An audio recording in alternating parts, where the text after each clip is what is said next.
Hello mga ka-YouTube, ayan, nandito naman tayo mga ka-YouTube, nagwe-welding si Construction TV sa steel na hagdanan, ayan.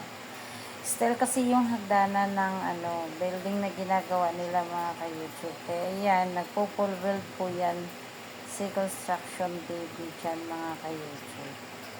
Kasi bago po yan, lagyan nila ng railings, kailangan na mapupulweld muna siya.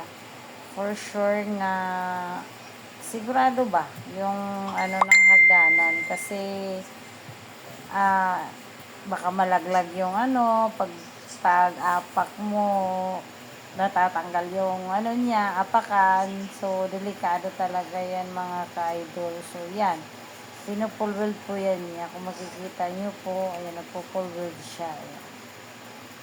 Parang enjoy na enjoy pa si Construction TV dyan mga idol na nagpupulweld sa Parang tuwa pa siya na parang naglalaro lang dyan, ng ganyan-ganyan, ng welding rod. Ayan. Ayan, diba? Kung makikita nyo lang mga ka-idol, para lang siyang naglalaro. Ayan.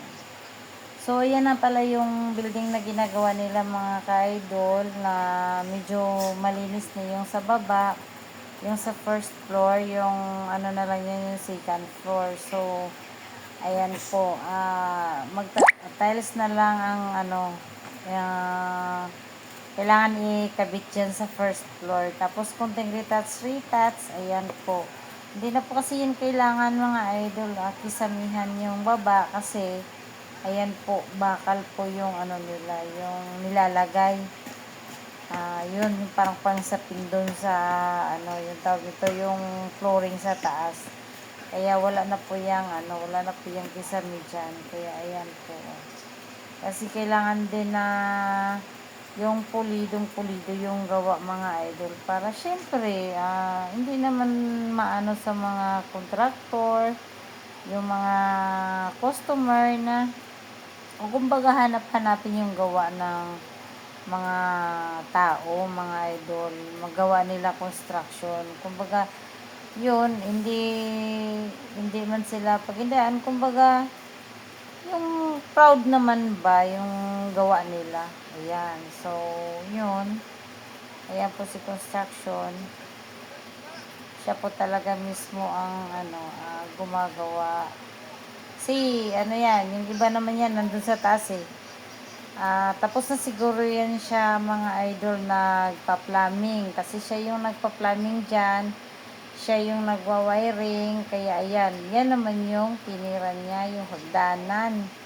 Para siguro, pag mag-akyat baba sila din ng materialis, siyempre, isa na rin sila sa safety sila. Yun. Kasi pag ispat-ispat lang, hindi naman natin kasi ma-sure yung seguridad nila. Sila talaga yung mauuna dyan na mag-akyat baba.